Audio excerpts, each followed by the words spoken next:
This is Mara Cepeda just outside of the Supreme Court, where we are hearing hundreds of the supporters of former President Ferdinand Marcos rejoicing after the news broke that the Supreme Court allow a hero's burial for the former president. Let's watch.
Ang sarap po ng pakiramdam.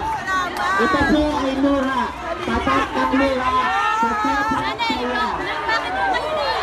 Naiyak ako sa tuwa, naiyak ako sa tuwa. Nadidinig na yung aming presidente. Kaya po ang kinatuwa ako, kaya po ako naiyak. Dahil ito po marami po mga batingo sa Gano'n na ho kayo katagal na naghihintay dito sa labas sa Supreme Court? Mula makulitan, rani-rani nandito kami lagi. Ngayong araw ho, anong oras kayo dumating? Kanina pong maga, maganda alas 9. Galing pa po ako ng Pampanga, kaya medyo tinanghali ako. Ano pangalan mo, nanay? Rosario Pampanga.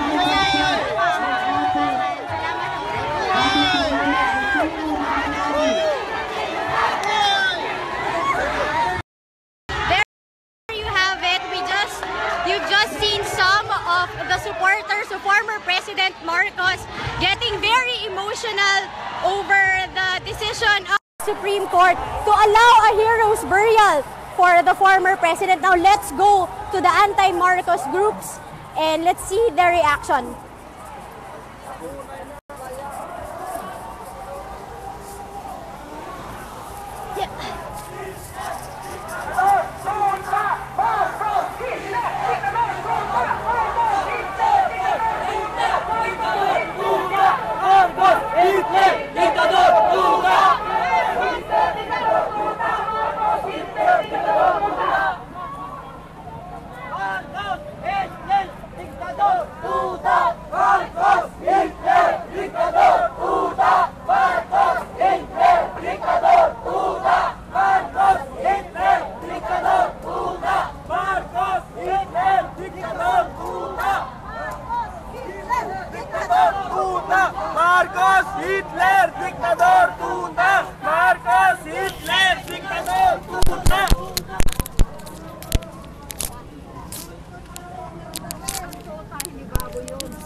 si Pedro, reporter ng Rappler, nagkaroon na po ng balita na pumayag po ang ating mga SC Justices na bigyan ng Heroes Burial si former President Marcos. Sir, anong nararamdaman nila? Siyempre, papatuloy naman namin yung gaya naman ng sinabi ni former Congressman Nery Colmenares. Pagpapatuloy namin ang laban, whatever the decision is.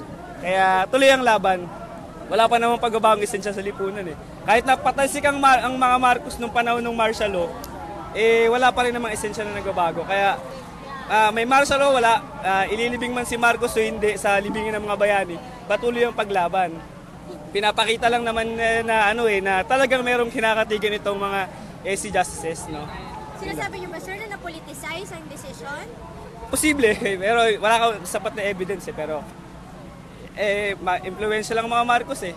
Sir, hindi po ba ito isang malaking setback? Kasi kung tutuusin, maskin si President Rodrigo Duterte, suportado po ang paglibing na ito. Yun ang pananaw ni Presidente Duterte. Pero sa bahagi ng progresibo, hindi namin sinusuportahan yung kanyang gusto. Sir, paano niyo po ngayon ipagpapatuloy ang laban? Pwede namang i-appeal yan sa Court of Appeals eh. At saka iba't ibang forma ng pagkilos at discussion para ilinaw sa taong bayan na hindi talaga tunay na bayani si Marcos. Sir, umaasa ka po na maapila pa na palit na rin ang desisyon? Oo, siguro. Sa tulong ng mga lawyers namin. Salamat. Pangalan po? John Rix Labanan. Ano pong posisyon sa bayan mo?